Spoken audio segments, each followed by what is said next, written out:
చేయకూడదు అన్నారు. సో మీరు వెళ్తున్నప్పుడు మీకు ఫోన్ వచ్చిందండి, మొబైల్ ట్రై చేస్తున్నారు, ఫోన్ వచ్చింది. మీరు ఏం చేస్తారు, అక్కడ ఒక పార్కింగ్ కోడ్ ఉంది, మీకు తెలియదు, అక్కడ పోయి ఆపేస్తారు. ఆపి ఫోన్ మాట్లాడుతున్నారు. ఎందుకంటే డ్రైవ్ చేస్తూ మాట్లాడకూడదు కాబట్టి మీరు బండి ఆపేసి ఫోన్ మాట్లాడుతారు. అది తప్ప కరెక్ట్. ఎందుకు తప్పు? మీరు పార్క్ చేయలేదు కదా, పార్క్ చేస్తారు. పార్క్ చేయడం అంటే ఏంటి? అన్మ్యాన్ చేయడం, వెహికల్ ని అన్మ్యాన్ చేయడం, వదిలేసి పక్కకు రావడం. అలా ఏం చేయలేదు, తప్పేం లేదు.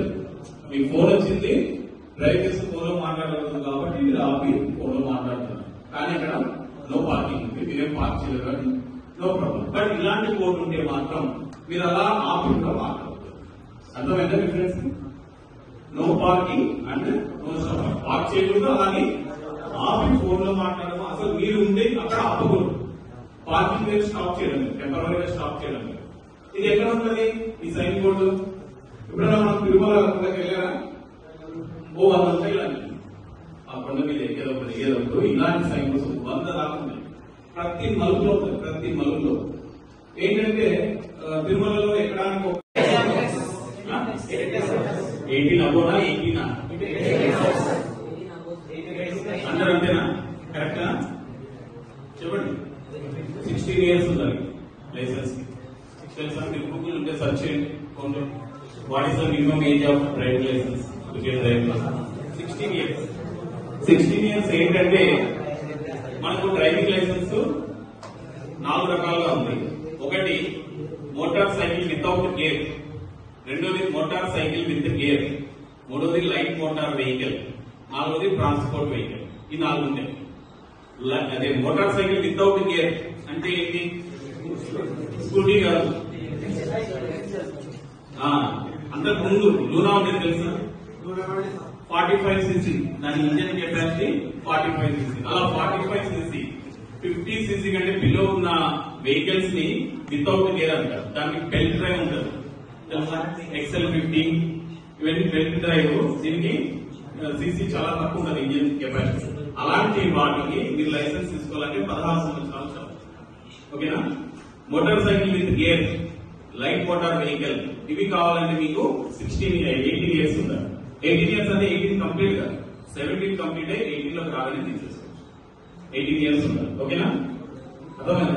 అదే మరి ట్రాన్స్పోర్ట్ వెహికల్ అంటే ఏంటంటే లారీ కానీ బస్సు కానీ హెవీ వెహికల్స్ అంటే 7,500 kgల కంటే ఎక్కువ కెపాసిటీ ఉన్న వెహికల్స్ తీసుకోవాలి, డ్రైవింగ్ చేయాలంటే దానికి ట్రాన్స్పోర్ట్ వెహికల్ లైసెన్స్ ఉండాలి. దీనికి ఏంటంటే 20 సంవత్సరాలు కంప్లీట్, 20 ఇయర్స్. ఇంకొకటి ఏంటంటే మీరు లైట్ తీసుకో 1 ఇయర్ కంప్లీట్ అయ్యాలి. LMV లైట్ మోటార్ వెహికల్ తీసుకుని 1 ఇయర్ కంప్లీట్ అయ్యిందని. అలాగే మీకు 20 ఇయర్స్ కంప్లీట్ అయ్యింది. అలాంటప్పుడు మీరు హెవీ తీసుకోవచ్చు. ఓకేనా? ఓకే.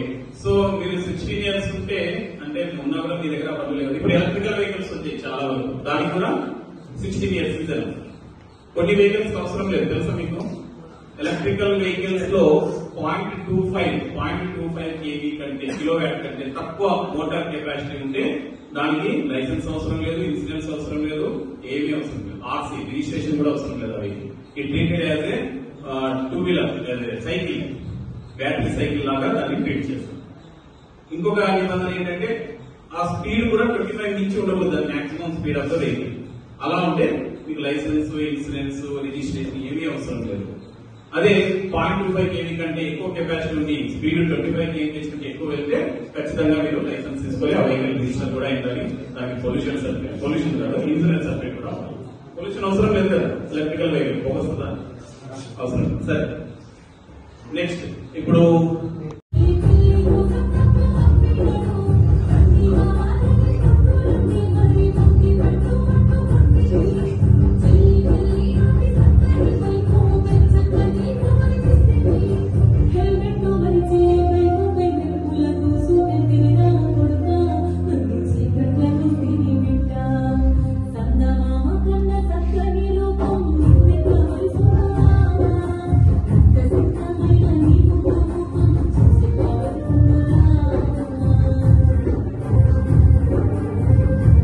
కోసము డబ్బులు పంపిస్తే ఆ డబ్బులతో వాడు బైక్ కొని చనిపోయాడు యాక్సిడెంట్. సో వాళ్ళ తల్లిదండ్రులకి ఎంత బాధ ఉంటుంది.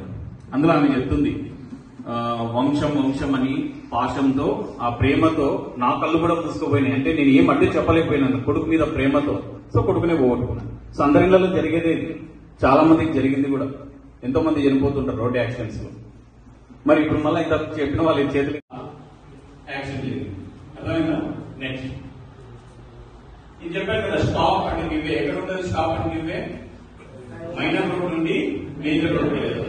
మనం ఏమనుకున్నాం, పోటీ పడిపోతుంది, వాడింది నేను ముందు పోవాలా, వాడు ముందు రావాలని. కానీ ఒక నిబంధన అనేది ఉంటుంది కదా, గవర్నమెంట్ అట్లా ఒప్పుకోదు కదా, నీవు ముందుకు అంటే అలా కాదు. నేను ఒక చట్టం పెడతాను, దాని ప్రకారం మైనర్ రోడ్ లో నుండి నీవు వచ్చేటప్పుడు ఆ బోర్డు పెడతాను, ఆ బోర్డు చూసి ఆగు, గివ్ వే, వాళ్ళకి ఫస్ట్ దారి వస్తుంది, తర్వాత నీకు వెళ్ళని చెప్తుంది. దాన్ని పట్టించుకోకపోతే చూద్దాం. సో ఆ సందు ఉంది కదా, అది మైనర్ రోడ్, ఇది మేజర్ రోడ్. ఎవరిది తప్పు? ఆ కారు ఏం తప్పలేదు, అది మేజర్ రోడ్ కాబట్టి వస్తున్నాడు, మేజర్ రోడ్ కాబట్టి వస్తున్నాడు. కానీ మైనర్ రోడ్ నుండి వచ్చిన అతను ఏం చేయాలి? అక్కడ ఆగాలి. ఆ బస్సు ఇప్పుడు వచ్చిన స్కూల్ బస్సు ఉంది కదా, దాని వెనకాల ఉందన్నమాట గివ్ వే అంటే స్టాప్ బోర్డు, రెండు ఉన్నాయి. కానీ దాన్ని ఇగ్నోర్ చేయడం వల్ల యాక్సిడెంట్. ఇంకొకసారి స్ట్రైట్ గా వచ్చేసరి ఆ బోర్డ్స్ కానీ మ్యాండేటరీ సైన్స్ ని పట్టించుకోలేదు, చేయకూడదు అన్నారు.